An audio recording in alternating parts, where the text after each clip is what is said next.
Okay, ladies and gentlemen, the witching hour is here, and after 1 year and 11 months, uh, I I am back.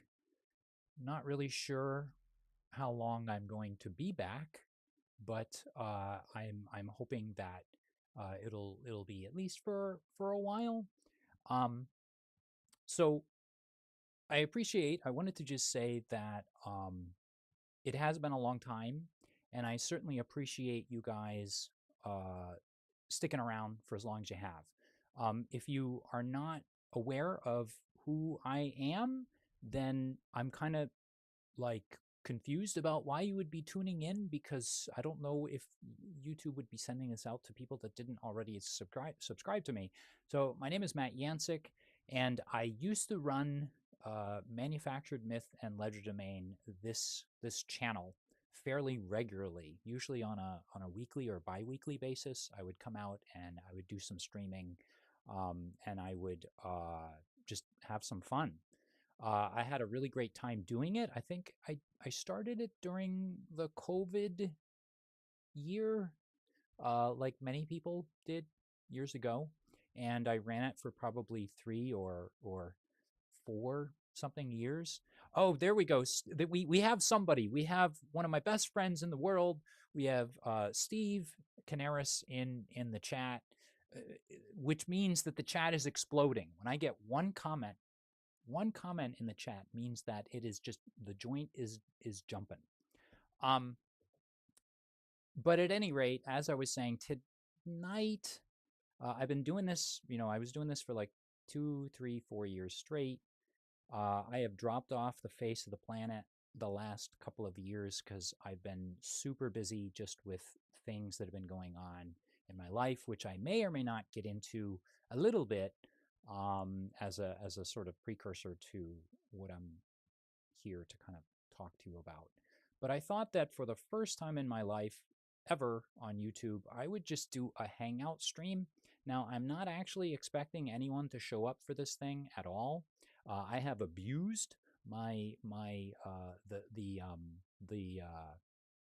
all the good sort of like feelings that I've built up over the years from my past streams by just simply neglecting the channel for 2 years. But I'm going to sort of explain what's been going on, and I hope that people will kind of understand, and I hope that you'll be kind of excited for what I've got going on within the next 6 to 9 something months.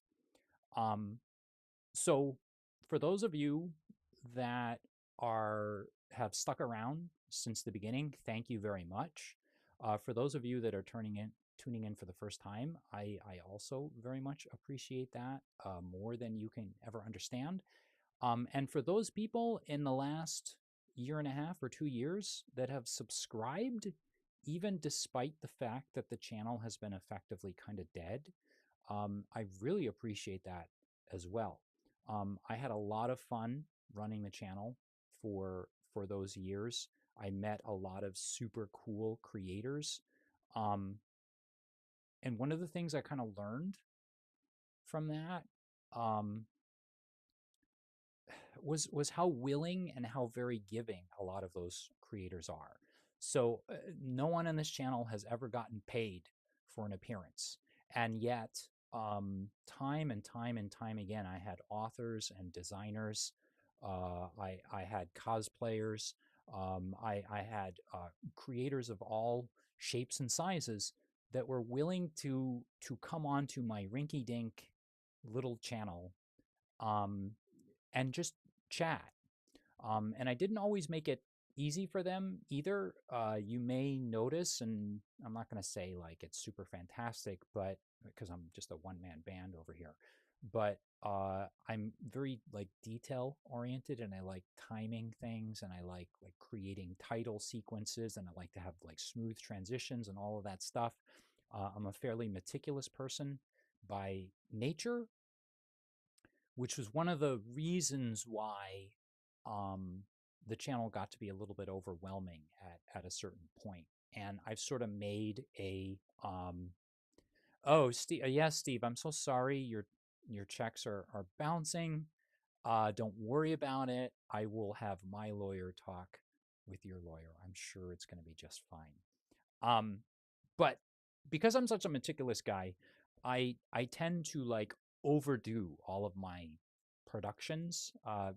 Also add in the fact that I am a film and television. My undergrad is film and television from School of Visual Arts in New York City, and I worked at 20th Century Fox for something like 5 or 6 years. And you get a guy that puts way too much effort into a silly YouTube channel, and it was kind of dominating my life, or at least I should say my personal life outside of work. I was doing so much work every week or two on every stream that I put together. My friends and all of the people that came on as guests always made it easy for me because they, like I said, they were extremely generous with their time. Um, I used often my, pretty much everybody that came on to like be in a game here in the stream, here in the channel, was a friend of mine. Um, and I'm eternally grateful to them.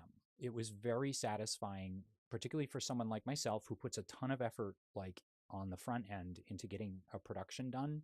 It was extremely satisfying to then just show up and get things done from like 9 o'clock on a Friday night to midnight or 1 a.m. And that was actually one of the benefits of doing live streams. A lot of people would tell me, well, if it's so much work, why don't you just, you know, put like a put an interview together offline and then upload it. And one of the problems I have with that, just personality wise, is that I like it to be perfect.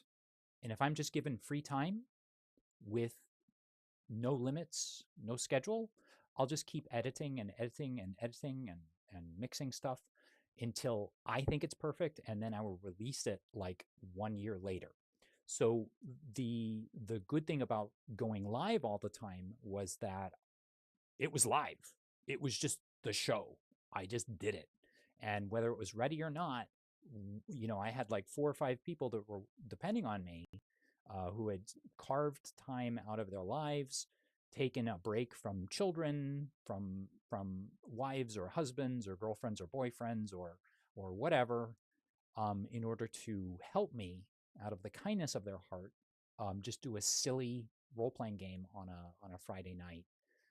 Or I had creators like, you know, at Monty Cook Games that would come on and give me an hour and a half of their valuable time for an interview with me. And an hour and a half, like I said, for me, I'm very meticulous. An hour and a half was really more like 2 to 2.5 hours because I'd meet them early and then I'd talk to them afterward and I'd profusely thank them. But then before the show, I'd profusely like prepare them and I'd send them all these things. And um, don't get me wrong, they were always very nice, but I felt bad about that. So last couple of years, uh, I've had a lot of things happen, and they basically I sort of reached a point where I had to make a choice in my life. Like, am I going to do the channel and work my full-time job and have a relationship and have a life outside, or am I going to like cut one of those things and focus on the priorities in life? Um, and I ended up, it wasn't really so much a choice. It was just something that sort of gradually happened. I ended up cutting the channel. Um, and I always missed it. I always thought, well, it'd be really nice to do. But I must admit that on the other hand, I just sort of felt a sense of relief. I wasn't scrambling in the evenings to make sure that my audio was working, or I wasn't like trying to like figure out some problem I was having with video, or getting a certain edit or cut to work, or getting the rights for some music so that I could add it into the game, or getting the green screen to work when we were like throwing dice across the screen so everybody could visually see it at home and hear like sound effects. Um, So all of that was tough, and uh, I decided to just focus on the personal things and the most important things to me in life. Um, and I'm not sure if anyone noticed, but I have moved. I'm still in the same town.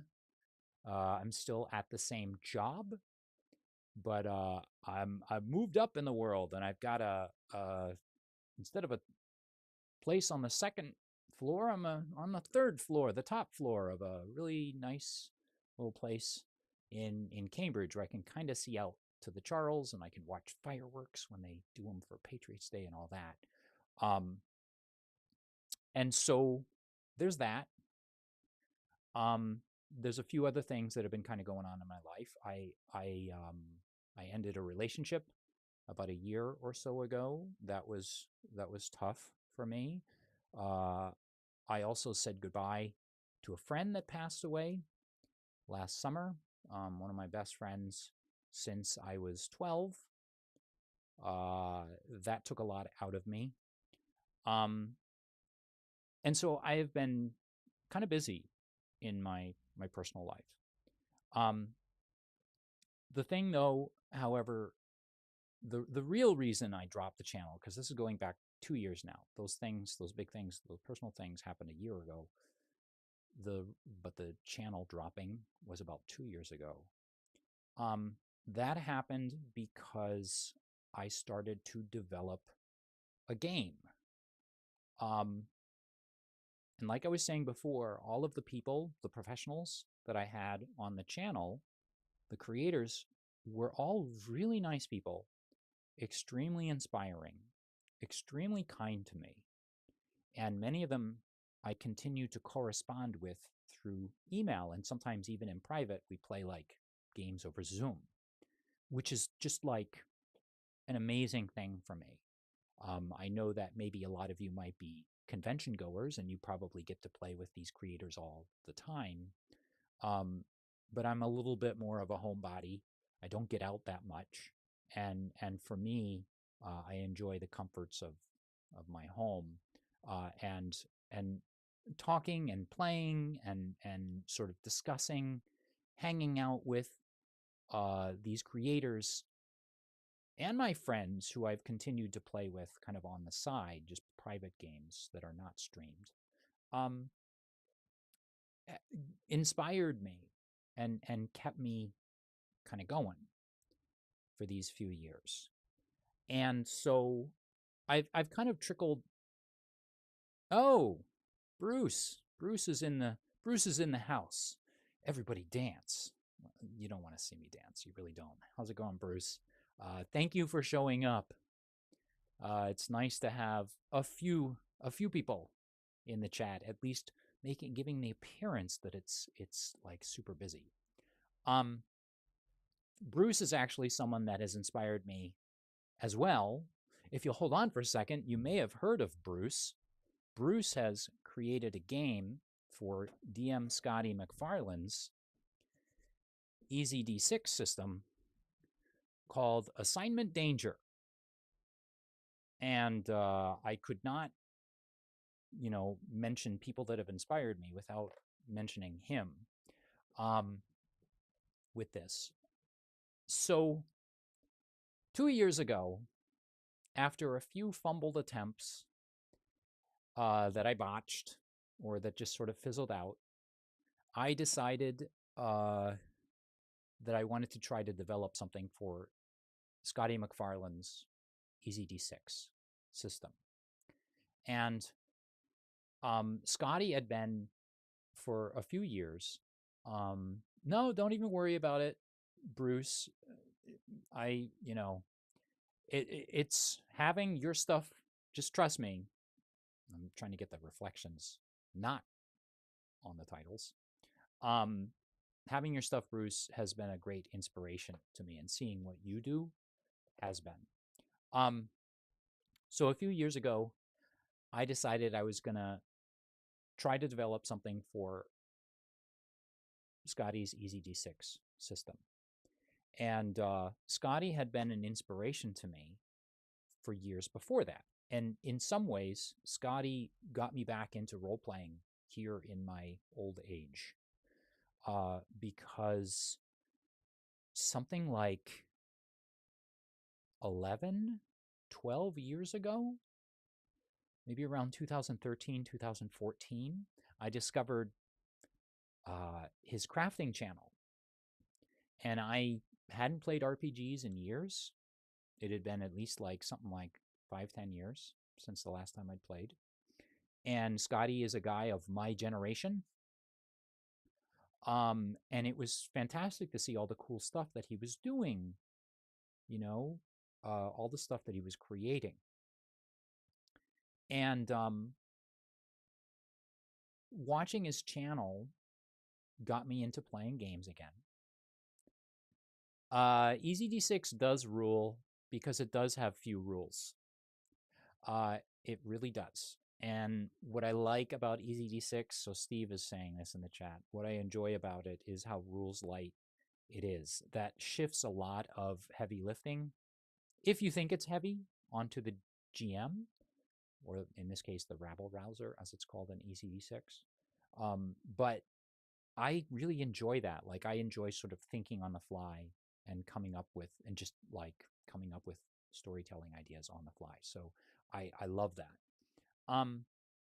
Watching his channel for 1 or 2 years and creating those little tiles that he creates and painting them that way and creating like miniature sets and, got me back into role playing again. And while I have to admit, I don't really have the space for it anymore and I don't really have the time for it, I regret that. Watching his channel for those few years got me really into RPGs. And then he was one of the original first guests that I had on my show, Role Player with 1,000 Faces. I used to do a different interview every week or two with a different creator. And Scotty was so easy to talk to, was so down to earth, so kind, so funny. In fact, he's almost like too funny to joke with. Like, I feel like if I hadn't had like a list of questions I was going to ask him, we would have just laughed for an hour and a half and then nobody would have like watched, or they would have gotten bored because we're having all the fun and everybody else is just watching us laugh. He inspired me to get back into it. And truth be told, my original idea was to create a game for Monty Cook's cipher system. But I thought, oh my gosh, Monty Cook's cipher system, that's like a big, slick system. I'm never going to be able to develop with that. You got to walk before you run. And, Scotty and I had got to talking quite a bit on the side. And I was, again, just inspired by all of the cool stuff that like he ends up doing all the time. And I thought, why the heck am I just sitting here doing nothing? And so I sort of put aside my ideas for developing for Cipher System. And I decided to develop for Easy D6. And when I was originally developing the setting, which is called Bone and Mettle, which is, the logline would be Akira Kurosawa's samurai films meet Jim Henson's The Dark Crystal with the swashbuckling energy of Star Wars. When I was originally putting the book together, it was just going to be a setting book, right? A few hundred pages, maybe, if I was lucky. And so I started writing it. And the deeper I got into it, Scotty had always called his system hackable. The deeper that I got into it, the more I realized that I had to start tweaking rules. Thanks, Steve. I misspelled Mettle, Metal. Okay, I'm going to ignore that comment. But yes, I did. I did. Thank you for the typical internet comment, Steve. I really appreciate that. You're really making me feel like I'm streaming on the internet with your criticism. Where was I? So when I was developing this setting and I thought I was going to get a setting that was a book that was maybe a few hundred pages long, I thought, okay, this is great. I'll just get some art for it or something, and then I'll kickstart it and see what happens. the more I realized I had to tweak the rules to fit the setting. And slowly, over time, I started adding a lot of stuff. One of the first things I added were two sort of subsystems: an honor code system, which is essentially karma, except it accumulates a little bit faster, and you use it to buy what I call flourishes on your abilities, which are known as adaptations and techniques, and these are the equivalent of inclinations in ECD6. But so that was the first thing, was the honor code system. The second thing, which I thought was kind of a no-brainer, because I was developing for the craft master, was a crafting system. And the crafting system was a very simplified crafting system in the spirit of EZD6 that used 6 basic elements to craft with, but just in various combination. And in order to craft, you needed some sort of blueprints or whatever, which were available in the setting. Or you could work with the game master, the rabble rouser, or in the case of my game, the alpha, to develop your own blueprint system, or blueprints. Those are the first two I started developing. But as I did that, I wanted to tweak and change those things a little bit as well. And soon that kind of crept into other things, like a mining system, because you have to be able to get the materials to craft with. And then pretty soon the mining system and the materials started to affect Scotty's magic system, which for my game became a mysticism. Magic users are called mystics in my game. Please don't sue me, Jim Henson. And then, if you're going to have mining, if you're going to have crafting, and you're going to have mysticism, you got to have mystical crafting as well. So those 4 things kind of all sprung out of the same idea. And on top of all of this is the honor code system, which, like I was explaining before, kind of sits on top of everything and is sort of like buying a purchasing system that you use, and you gain honor when you act in accordance with your honor code. So over 2 years and 4.5 drafts, this small thing, I decided I was going to do just to sort of walk before I ran, became, like many things with me and my meticulous nature, became a behemoth.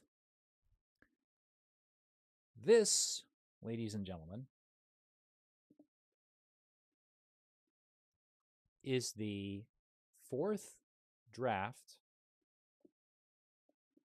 490 pages of the game. And you can kind of see some of the art I've commissioned. That's not the actual cover. This is just like my working, draft that my manuscript that I sort of use when I'm playtesting or when I'm just editing or whatever. But that's not all, folks, because it wouldn't be a Matt Yancik project unless I added even more, because that was the 4th draft from a few months ago. Oh, thank you. Well, Bruce, if you stick around for just a minute, you're going to see some art that's going to knock your socks off. Thank you for the compliment. I wish I could accept it, but I'm going to deflect it onto my artists, who I've been incredibly fortunate to work with. This amazing drawing is by an artist in New Zealand by the name of Reuben Horn, who was what I called my monster guy until I realized how awesome he was at also drawing animals. I don't know if you can kind of, I'm going to give you some better views, but if you can kind of see the cover there, that is one heck of an awesome rabbit. Look at the expression on that rabbit's face. That ain't Bugs Bunny. That's not even Usagi Yojimbo. That is a badass, mean rabbit. It's got the temperament of the rabbit from Monty Python and the Quest for the Holy Grail. You know what I mean? But it's got the look of like some awesome Hollywood style anthropomorphic rabbit. Yes. So thank you, Steve, for that. Again, I wish I could accept the compliment, but I'm going to deflect it toward my artist. And Bruce, yeah, the expression, like I've been working pretty closely with the artists to get this stuff sort of done because I have like a very kind of clear vision of sort of what I want to put together. So, like I was saying before, this is 490 pages, but I've been putting together the 0.5 draft because I have a deadline of July. Mid-July is when all of this stuff goes to the layout artist. And if you haven't guessed already, I've been paying out of pocket for all of the art, all of the cartography stuff, all the maps, all the layout and design elements, all of that stuff on my own. Because I just want to make a really awesome game. If nobody buys it except for maybe Bruce and Steve as a pity purchase, I'll be very happy with that. But yeah, I agree. Drawing animals is tough, Steve. They are killer artists, and that's because they're willing to like go the extra mile. Like the guys I'm working with, and just I'm gonna show you in just a moment some of the cool stuff, and I'm gonna introduce all the artists and the stuff that they're doing.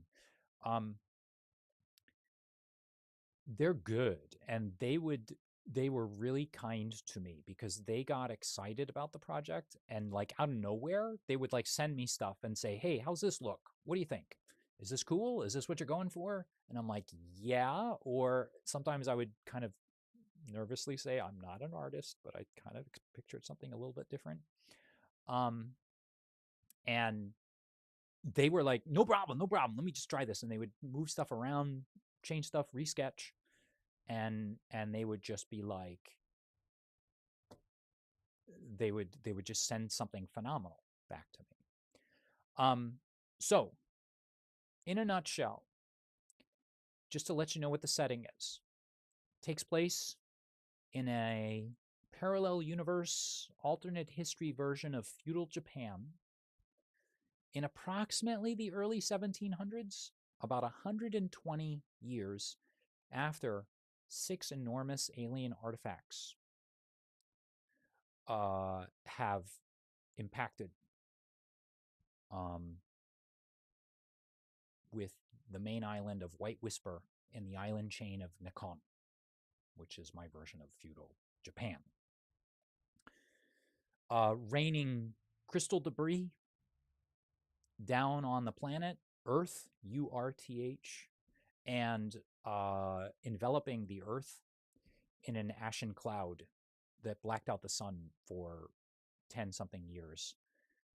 An alien virus has wiped out half of the humans on the planet, and it has also mutated the animals into these anthropomorphic creatures, which are sort of scientifically or technically called animoids, but not really. But when I'm saying animals, I'm really talking about anthropomorphic animals. And the animals have developed their own culture, which is sort of an offshoot of the human culture, but through a series of bloody wars over a century, they have wrestled control of Nikon, the island chain of Nikon, from the humans. And the humans are now exiled to several smaller islets that are scattershot around the island chain. And the animals have established the animal empire, which has just received about a decade or so before its first empress, after having queens and kings. But there has been a lot of backstabbing and lying, cheating, and stealing among the major noble houses and the minor noble houses, which sort of wrestle with for control of Nikon with the imperial family and with a mysterious group known as the Mystic Order, the Church, well, with several mysterious groups, and the Church of the Black Truth, who all wrestle for control of Nikon. And sort of against this, or below all of this, the normal everyday animals go about their business, and law and order are enforced. There is a law and order to the animal society, but it is enforced at the end of a blade. So without too much further ado, what I want to get into now and show you now, because I'm really proud of the work that the artists have done. Ninja scroll like ninja squirrel. You know what's funny, Bruce? You know, I lived in Japan for 8 years. Oh, I can do like little gestures that pop stuff up. But anyway, I lived in Japan for 8 years. I grew up on Robotech, Star Blazers, and Speed Racer. But I don't really know much about anime. Even when I lived in Japan, I didn't really watch a lot of it. So I do know what Ninja Scroll is. However, I couldn't tell you a ninja scroll from an egg roll. Does that rhyme? I'm trying to make it rhyme. But anyway, I wrote and wrote and wrote for months before I finally nervously ventured out into Instagram looking for artists to do what I was hoping was going to be a sort of a grimy black and white sort of low budget comic book style and look. And the first artist that I came upon was a really great talent. This guy has got a talent for dynamic action. His name is Joey Lee Cabral. And I'm so sorry, I should have done this before, but I told myself I wasn't going to do a whole bunch of stuff. But if you go to Instagram and you look for Joey Lee Cabral, you're going to find this guy does phenomenal work. He's here in the U.S. He, from what I understand, he's down in Texas. And we started sort of talking back and forth. And I was nervous because I had never bought a piece of artwork in my life. And I thought, oh my God, I'm going to send this guy some money and he's never going to send me anything back. But no, as we were talking and sort of hashing out what we were going to do, he decided to just send me some stuff for free. And what you're about to see is the first couple of images that he ever sent me. And when I saw these things, I knew like, oh my gosh, I want to do this. Like, he's really kind of responsible for having jump started me or given me a kick in the pants, right? So this is some art that Joey came up with, okay? So these are a couple concept images which will be in the final book, because I am the Roger Corman of low budget publishers here, RPG creators here, and I'm going to use every bit of production value I can. But he sent these to me, and I was just bowled over. I was like so stunned, right? So the one on the left under Joey, or over Joey's name, that was the very first one he ever sent me. And he's like, this is probably what it could look like. So I told him it was samurai, it was animals, anthropomorphic, and that it was also dark crystal. So let's kind of like make it one standard variation, or maybe two standard variations away from what we would see from humans. And the idea was that the animals would have been inspired by humans, but they're also still kind of creating their sort of culture there in the background. So that's what he sent me on the left, and then he actually sent that to me and said, "Here, you can just have this." And I was like, "No, I'm not. I'm not just having this. I'm paying you for it. Artists should be paid." So I paid him for it, and then I don't know, maybe that inspired him because then he started sending me more art. And the one on the right is the second one that I got from him. And once again, when I saw this second piece of art and the dynamic pose and the action going on, I was just like, this is what I want to do. This is really what I want to do. And it really inspired me. And I just want to pause here for a moment and just sort of tell you, if you're thinking in your head, yeah, I think I want to do something. I think I want to make a game. Um, yes, Bruce, paying artists is a good thing, and they don't get paid enough. And I was in a position where I could pay, what I think is a fair amount and what I think they think is a fair amount. Um, Paying artists is a good thing. And if you can find somebody you trust, and if you have like even 10 pages of something, say you wrote some 10-page setting thing or an adventure or a character or something, I urge you, if you're thinking even on a molecular, like tiny little level in the back of your head that someday you want to write a book or put a RPG together, I urge you, um, I beg you to just buy one piece of art. Send that story to an artist find someone on Instagram, send that out and say, hey, can you draw this character for me? And pay the money. Because the moment you see someone else creating that thing that you had in your head, they're going to do, this is what happened to me. They're going to do something that's different than what you pictured, but also very much inspired by it. And when you see that, you're going to go, whoa, this looks even better than I imagined. And it's going to kick you in the pants. It's going to excite you. It's going to make you feel like you can do something nitty gritty, down and dirty. That's not super slick. We're not going to be Wizards of the Coast. I don't know if I'd want to be, but you know what I mean. I urge you, if you get nothing else out of this, even if you don't buy my book, and I hope you buy my book, but even if you don't, I want you to take whatever story you have or whatever adventure or whatever character idea, even if it's just some character you're playing in a game that in someone else's game right now or whatever, send it to an artist and have them draw it or paint it or build a sculpture of it or do an interpretive dance or something. Because when you see that interpretation of your character, it's inspiring. And I was like, oh my gosh, man.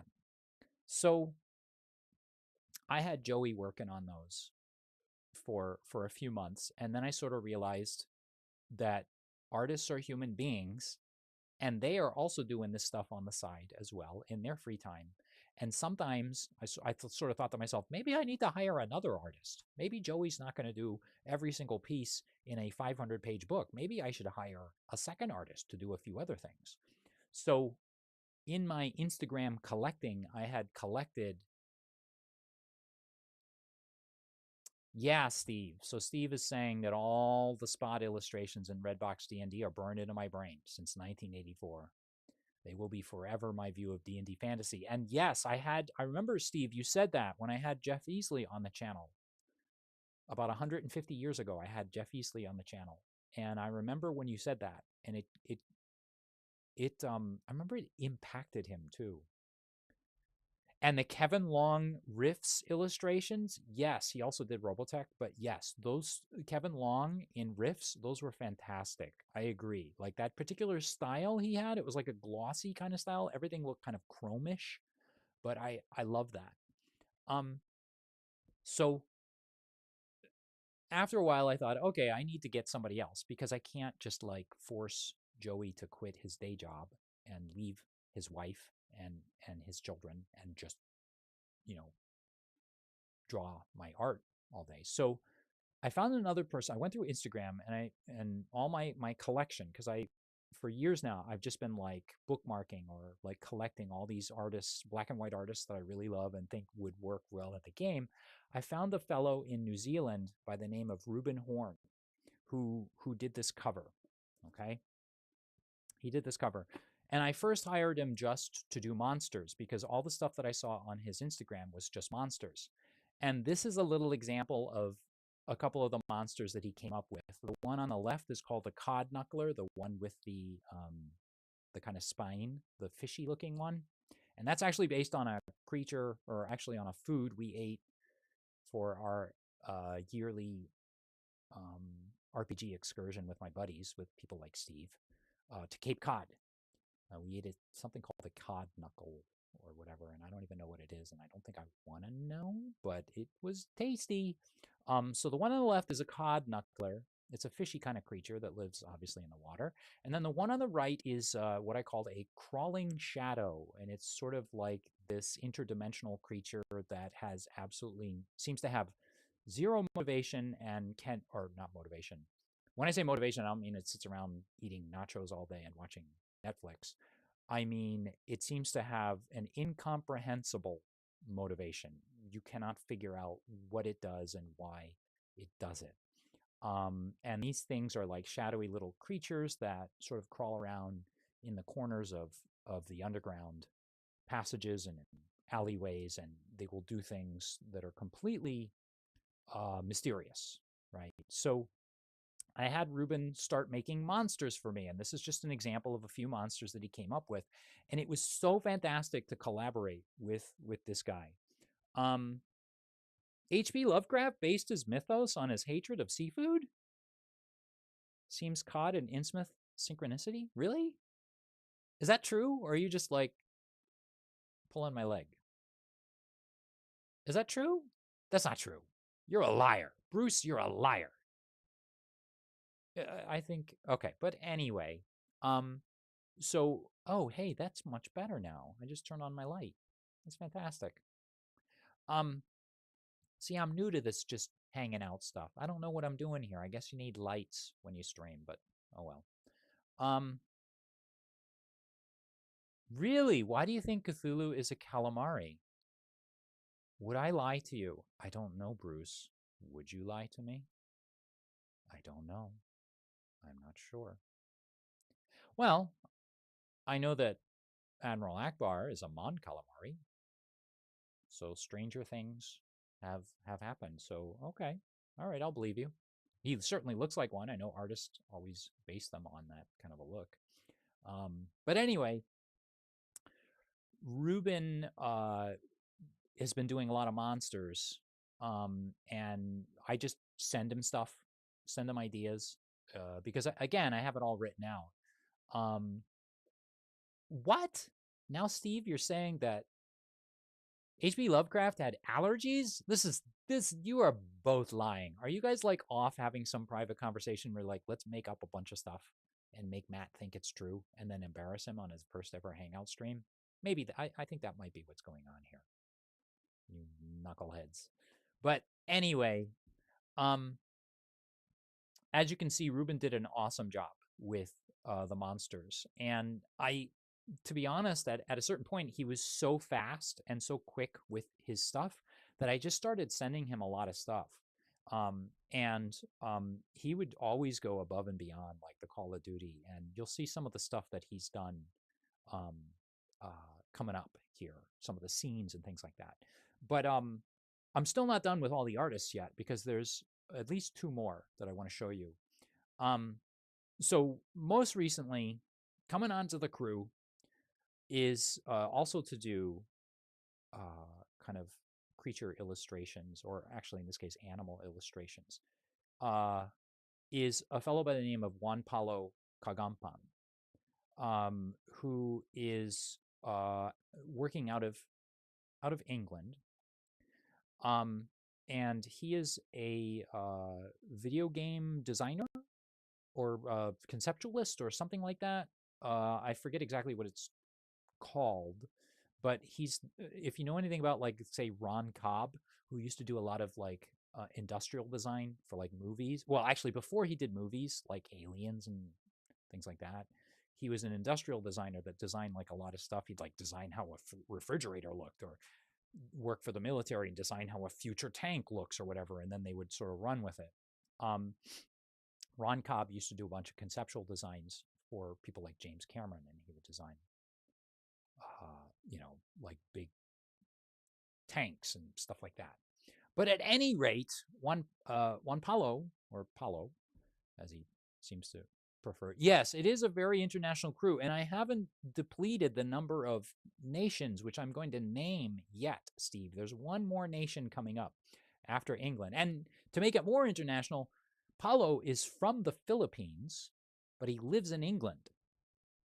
That's super. That's double. That's more internationalism for your dollar. That's a sort of internationalism you can't buy in stores anymore. Tell me about another channel where you have all this international name dropping, right? We're talking about England.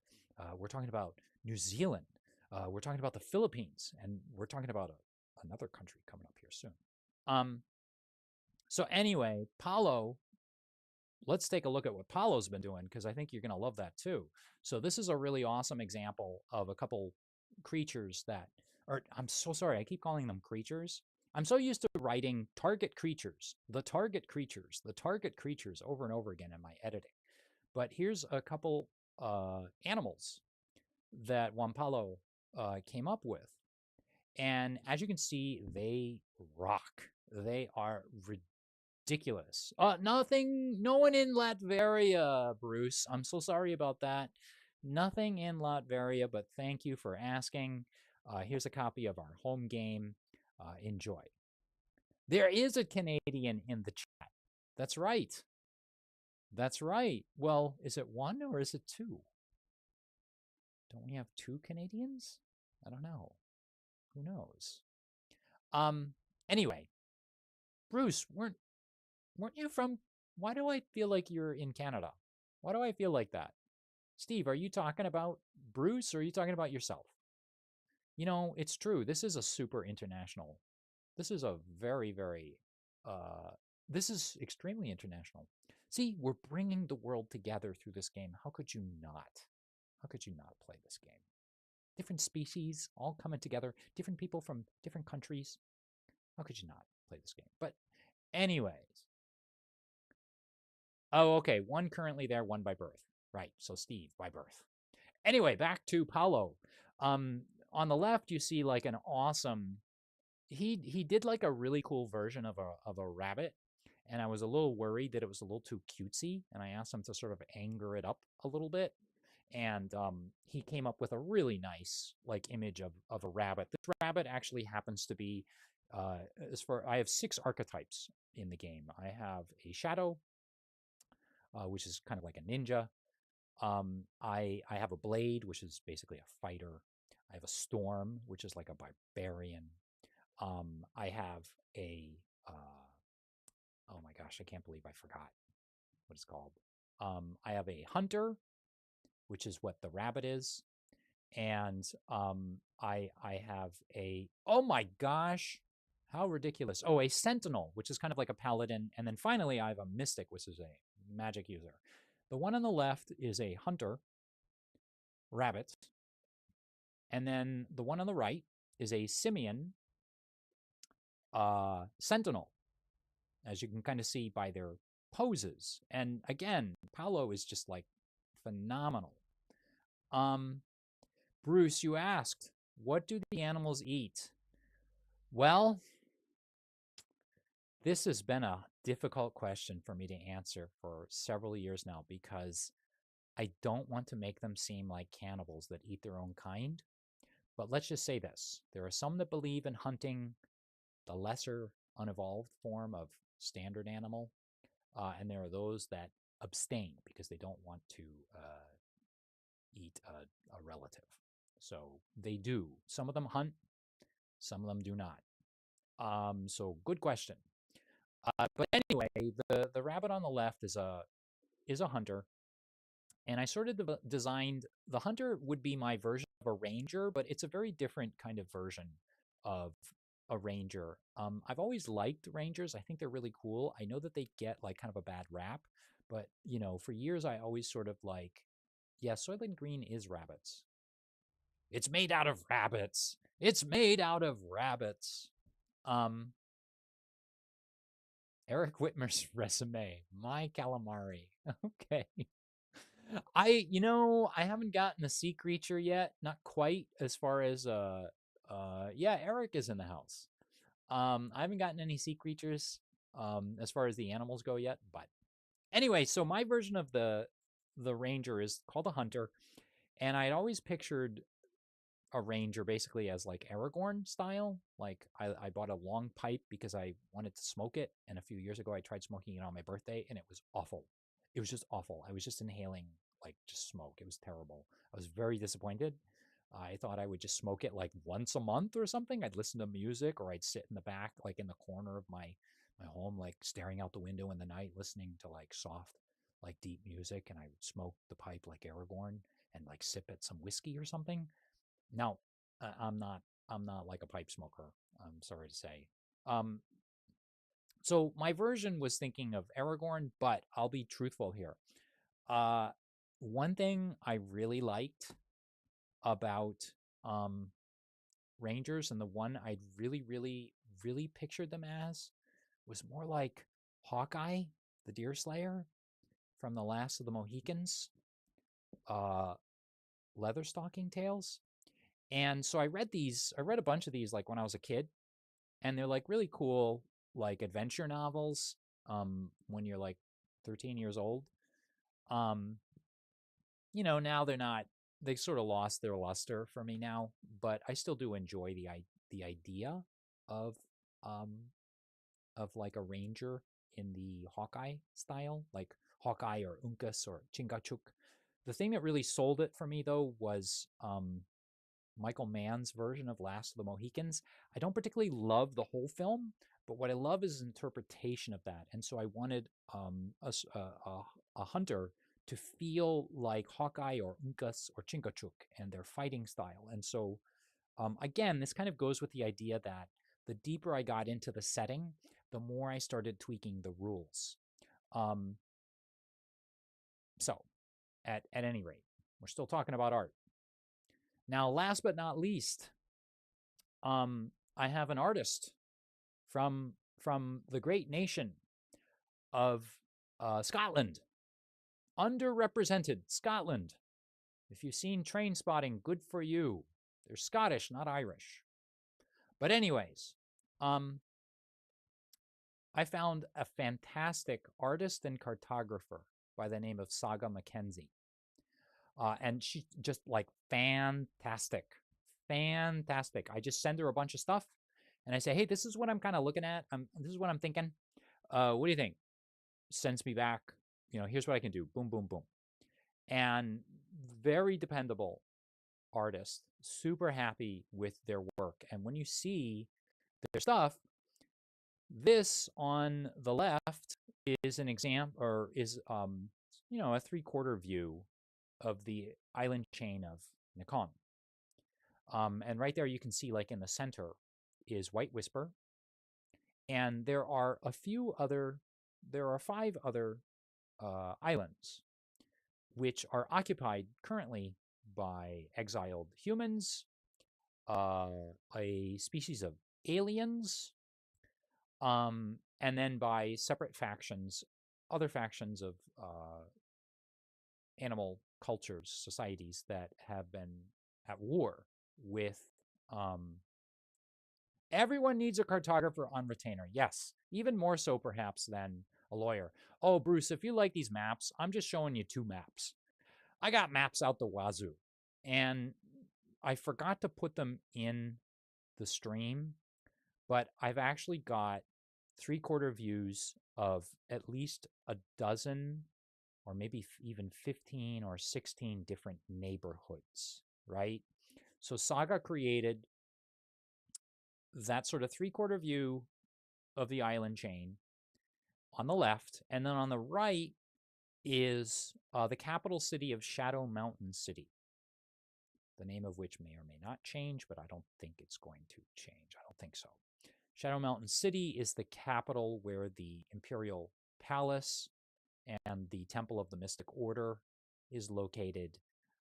It's sort of nestled in the what is called the Frostfang Range, which is the spine of the central island of White Whisper, which is my equivalent of Honshu, Japan's big island of Honshu, the main island. Um, Thanks, Steve. Yeah, I really think it is going to be beautiful. And again, it's like I need to deflect my thank yous to like the artists and cartographers that I've been using. So Saga did the maps.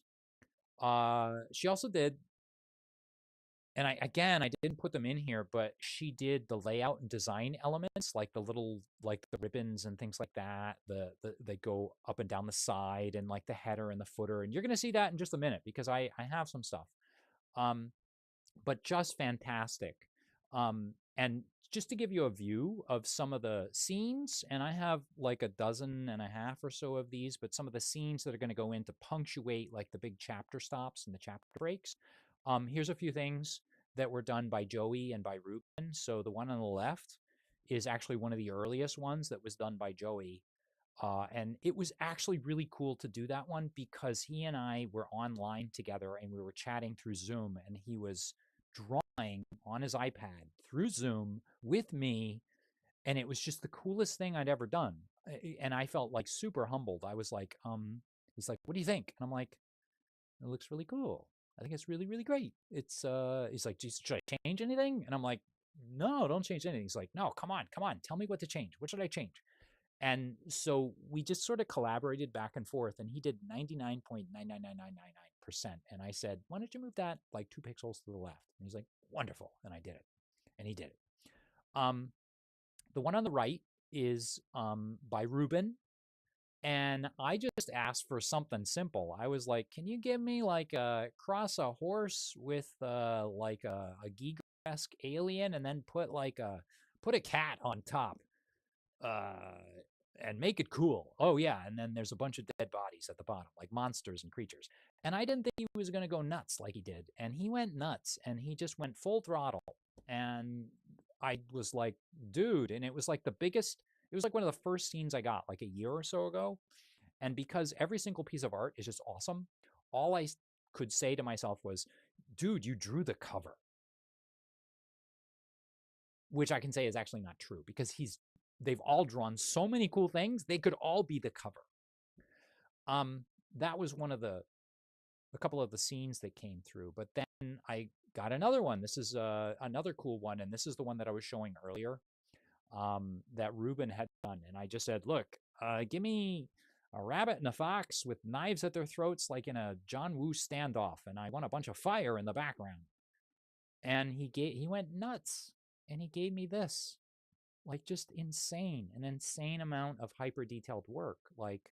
And I was just like beside myself. I am always beside myself anytime this stuff comes in.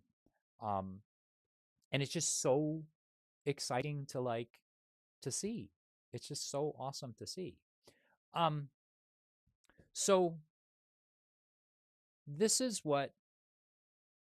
Oh yeah, Bruce, that was it. Like the little bear in the background. I said, put like some little shop clerk, like store owner in the background, just like, pulling his fur out because he's so upset that his business is burning down, and his livelihood is going out the window. It's like he can't pay for his kids or his cubs' college bills anymore, right? If his business burns down. But the artists have been 110% on everything. Like I could not have asked for a better bunch of artists, and I'm really, really happy to work with them. It wasn't easy to get them. Like again, I sort of said to everybody before, I said, if you have something you want drawn, just ask somebody, pay somebody to draw it for you, and then go out there and get it. It usually takes like 2 or 3 different artists before one artist kind of either responds or is open to do it or is available or is interested or whatever. That's right. No honey, no money. But the people I landed, I am just, again, I'm just extremely fortunate. But those are just like the elements And most recently, the very last person I no wait, the next to last, just before I got Paulo to work, a few weeks before, I actually contacted another fellow in England who does layout and design with a small company that he runs called Monkey Blood Design. I'm not sure where the term monkey blood comes from. I'm not going to ask questions about it, but he's a very nice guy. So his name is Glenn Seal. And I contacted Glenn because I know absolutely nothing. I mean, I fiddle around, as you can see, with like InDesign. I lay stuff out, I do my own thing, but it lacks a certain professional polish, you could say. Um, and I looked at a bunch of stuff that Glenn had done, and he came recommended actually by a buddy of mine that lives around here that had been sort of, had worked with him, I guess, on at least one or two occasions. Um, and I talked to Glenn, and Glenn really helped me understand what I was doing. Because at that point, like I said, I had this manuscript and it was pretty well organized. Like I had everything organized into, all the subheadings and all of that stuff. But I didn't, that was really for me. I didn't know it was going to benefit the layout artist. But apparently he looked at it and he's like, oh, this will help. This is good. Because sometimes I get stuff in and it's written on like 87 cocktail napkins and like a sheet of tracing paper. And I was like, oh, okay. Well, I guess I sort of know what I'm doing, sir. And he and I talked for a few hours, and he went above and beyond the Call of Duty again. We just had a long Zoom talk where we discussed what I wanted from the book. I showed him all the art. I talked about the setting. I talked about the look and the feel of it. I talked about the spirit, the thematic spirit that I wanted to evoke. Kurosawa, black and white, samurai, dark crystal, Star Wars, swashbuckling, um, kind of all mixed together. Gave him all the elements that these guys had come up with, and gave him access. I just gave him a Dropbox folder, and he mixed it, and he came up with some awesome stuff. And one of the first things that he sent me that I've never shown to anyone except for like my closest buddies is a sample page out of the book. So here's an example of a shadow. And you can see on the left and right sides, you can see the sidebars. Each chapter is going to have a different sidebar. There's one for like character creation. There's one for like monsters. There's one for, mysticism. There's one for the rules. Everything has one. And Saga actually created the sidebars, the headers, and the footers. And we talked about it. So I wanted I'm not even exactly sure what it evokes, but for the bottom, for the page numbers, I wanted something that looked like a Japanese hanko. And a hanko, thank you, Bruce. It is really nice. And again, I'm going to deflect that compliment over to Saga and to Glenn and to Joey, who put all of this stuff together, right? Joey's artwork, Saga's designs, and then, or layout pieces or elements, I should call them. And then Glenn was the one that did the actual layout and design. He put it all together. Um, so this is like an example of what one of the classes, what one of the archetypes is going to look like. And this is just an idea, the proof of concept for the shadow. And like I said, the shadow's a ninja. So over there on the left side of the opening spread, you're going to have like Way of the Shadow, which is my version of paths that EZD6 has, are ways, a description of what it is, what a shadow does. And then over on the upper right hand side there, you see the professions that a shadow might have, because my archetypes are very general sorts of descriptions, right? So a shadow is someone that's sneaky and sticks to the shadows, but they could be anything from like an assassin to even say like a bodyguard or something like that, right? And then there on the bottom left, the biggest image that's sort of, for the opening spread is Joey's shadow, which again was like the second image he drew. And then on the right there, and these are not final because I'm still tweaking them, you have armor saves, mystic saves, resolve saves, a list of boons, a list of banes, some abilities that, or actually they were called abilities a few weeks ago, but I've just changed them. They're now called adaptations. Um, and then uh, their G pool, which is my equivalent of hit points um, uh, in this game, right? So this is what a typical page for something like an archetype is going to look like. And it took quite a bit of tweaking. And and I don't know if you noticed it, but Saga also came up with these symbols. If you look faintly in the back in the upper right, you can see like a large kind of like swirling sort of pattern. That is a symbol for shadow. And when you see it kind of more clearly and in the smaller version, you kind of see that way it's sort of like the crawling shadow that I was mentioning before. It's something that can kind of creep into the shadows and stay out of sight. So that's one layout page proposal. This is another one. This is again all those artists like coming together, working together. It's Saga doing the map, the layout, the elements, and then Glenn who put it all together on the page. Um, no, there will be no Ninja Turtles, Steve. And I've made a focused effort not to mention Ninja Turtles because I was hoping not to compare. Like in the beginning, I actually kind of wanted to say it's like Ninja Turtles, but now I'm sort of realizing it's really not. But yes, their copyright lawyers are too expensive. Ninja Tortoise or a Shadow Tortoise, maybe that would successfully navigate around the copyright lawyers, wouldn't it? So anyway, that is an introduction. That's what the introduction to like the geography section might look like. And I have two more pages I want to show you. Sneak peek. Um, Here is the introduction to what I'm calling.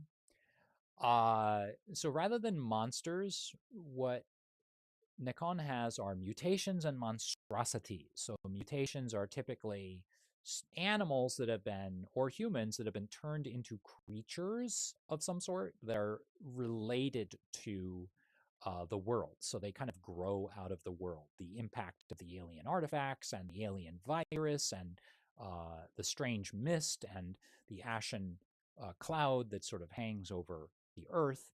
Monstrosities, on the other hand, are creatures which come from a place known as the space between spaces or the void, which is kind of like the force uh, that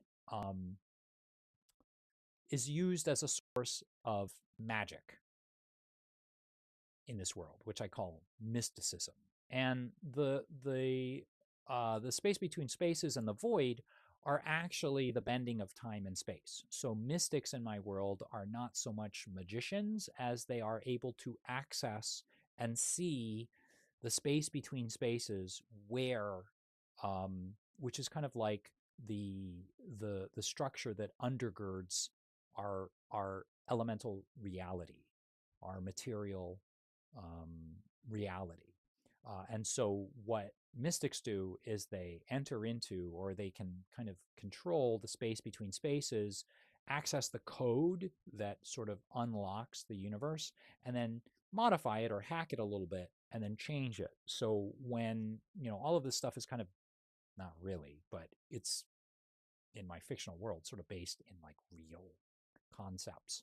But of course, it's all just made up. None of it's real. Don't tell anyone.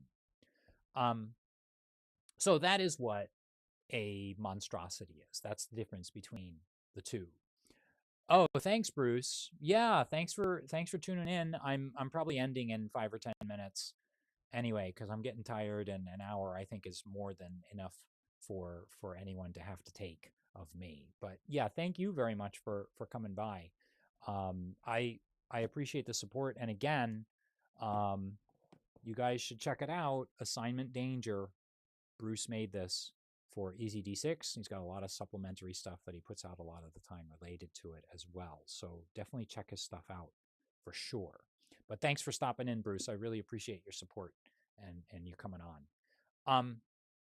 So Here's the last thing I kind of wanted to show. I didn't really explain the architecture of like the characters themselves because again, this gets very much into why I had to kind of rebuild the Easy D6 system so that it would fit my setting a little bit more. So in my game, there are 3 layers, actually kind of technically 4 to every character. There is your species, which gives you something called vestigial traits. So whenever you select a species, you can select like one of 3 traits. And the traits are things like if you choose to be like a reptoid or a reptile, then you can like grab things, or you can choose a trait such as like an armored shell or like a spiky back. Or if you choose like an ursoid, a bear, you can, be like extremely large, or a cervid, like an elk. You can choose like antlers, and every variation on the species, and I think there are like 10 different species. No, they're probably a little less, probably like 7 or 8. Every variation on the species has 3 vestigial traits, which kind of give you a boon on certain circumstantial things, right? So if you have your antlers or horns, then if you like try a running charge at a target creature within medium range, and you're going a certain speed, then you can get a +1 bonus to hit, or something like that. Hey, John's here. I can finally post a comment. Ursoids, woo. Oh, have you been waiting? There's like a 5-minute limit. It's to keep the riffraff out. There's a 5-minute limit. You have to like subscribe to the channel and then you can comment. Have you been waiting, John, but John has been in playing in one of my games that I've been running in private. And I can say this. John has been in games run by Luke Gygax, ladies and gentlemen. That's right, Luke Gygax. And he's playing in my game. So I have a celebrity I have a person that knows a celebrity that's high up the food chain in the RPG world. So anyway, John, thank you for coming in. Steve knows him too. Steve's been playing in that same game. But at any rate, kind of like 4 levels, right? First is species. There's something like 7, 8, 9 species, and each one has 3 vestigial traits which you choose, one of which you choose. Next, you have your archetypes. Archetypes are the classes essentially that I have: the shadow, the blade, the sentinel, the storm, the hunter, and the mystic, right? And each one of those comes with maybe around 14 or 15 adaptations, which are very specific only to those classes. And then on top of that, the next layer, the 3rd layer, are techniques. Techniques are sort of slightly weaker versions of adaptations, but stronger than vestigial traits, that allow you to sort of flavor your character. And then finally, the last element that you have is sort of a background, basically, and your background will give you, you can grab pursuits, which are hyper-specific things like aspects that Scotty uses in Easy D6, aspects, like flower arranging. It's very specific. It's geared just toward, say, flower arranging that may or may not come in handy. So there's these 4 things, right? So I wanted to show you an example of what Glenn did using art that Ruben did. Oh, this is a monster. That's the wrong one. I didn't know that I was going to show that. Like, wait a minute. Let me see. No, that's okay. I forgot. But are you riffraff?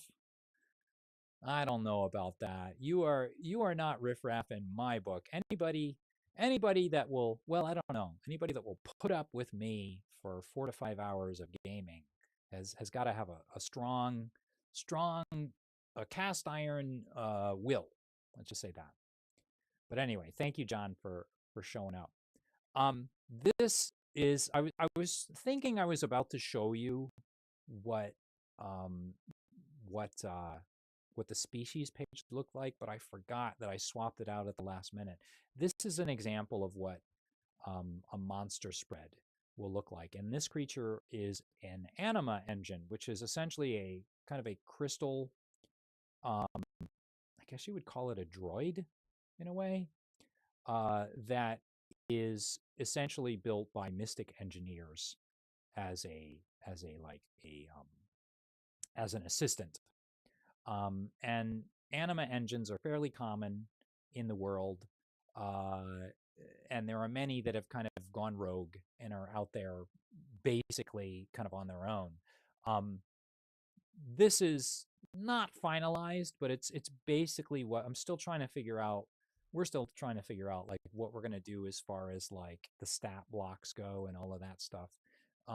But uh, this is basically what a mutation or monstrosity page is going to look like. Um, so that's the game. And I've been streaming. I've been talking for an hour and 15 minutes, and I don't even know. Was this good? Did everybody have fun tonight? Did everybody Wang Chung tonight? Um, that is the game, and that is the reason why this 490 page, now like something like 510, 520 page behemoth, is the whole reason why I have been gone from this channel for 2 years, almost 2 years. So I'm really excited about this game. As I sort of said before, I've been going through a lot the last few years with my time. John asked if I'm going to be at Crit this year. So Crit is Runejammer's online gaming convention, which I have done 2 or 3 years in a row. I'm thinking about it, John. I am. And that's actually how John and I met. I think we met 1 or 2 years ago on Crit. I don't remember. And he's been playing with us since. I don't know. I got to be honest. I don't know. I feel very overwhelmed right now. And Crit happens at kind of one of the toughest times for me. So I'm a teacher, as many of you know, and my school year ends in June. And I think Crit happens almost around some of the last few days that I teach. And it makes it really tough because it's a super hyper stressful time for me. So I don't just teach.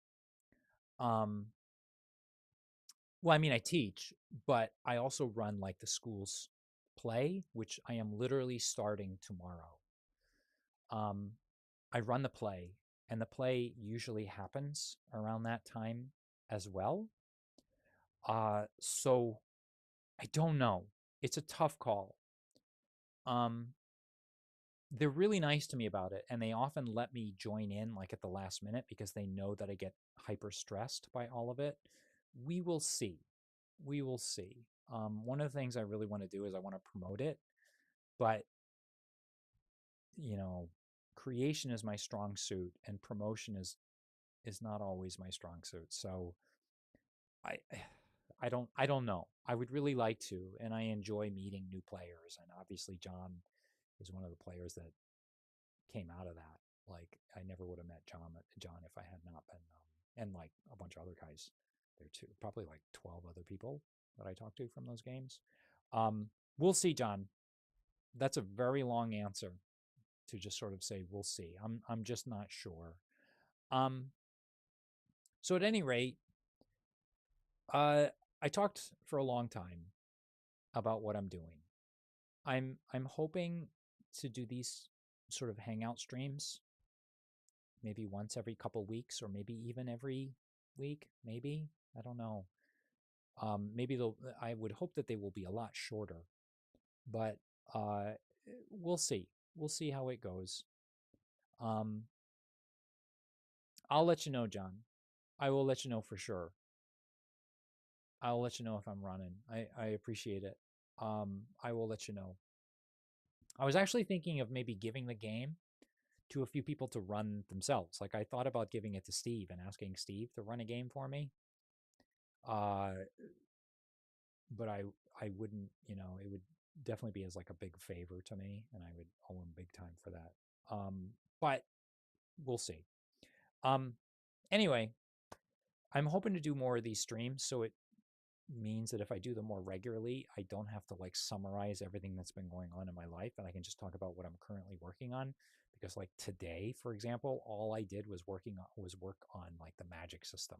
I was just really trying to tweak the magic system, and I wanted to, which is mysticism, and I wanted to talk about that. But today, I guess it's just going to have to be the general overview of what I'm doing, and maybe next week I'll get more into the granular things.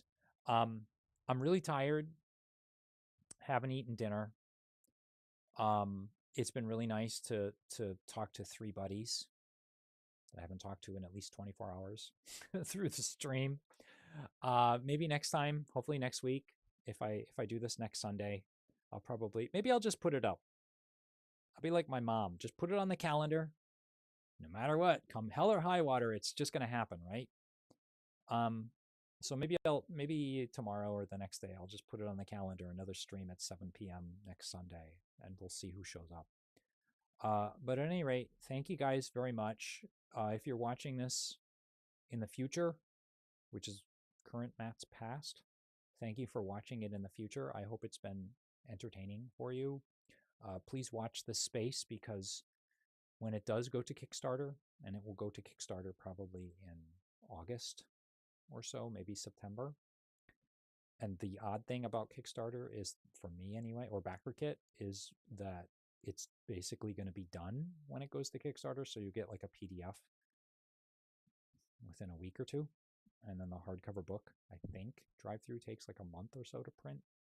So we'll see. But anyway, hello from the future, Mr. Cultist. Whoever you are, Mr. Cultist, but thank you so much. I think you're helloing me from the present. You're helloing me from the present, but I appreciate it. So at any rate, I think I'm going to end, because otherwise I can just talk forever. Thank you all very much for sticking with me for this long. If you fast forwarded, if you jumped around, thank you very much, Mr. Cultist, for the congrats. I really appreciate that. It's just insane, right? I hope you go back, scroll through, and take a look at what my artists and I shouldn't say the artists and the layout and design and cartographers have done. Thank you very much. I hope to see all of you again next week. I'll do my best to make it back next Sunday at 7. We'll see how it goes. Okay, everybody? It's nice to be back. Thank you so much, everyone. Have a great week, and I hope to see you again. And most of all, though, everybody stay safe. Thank you.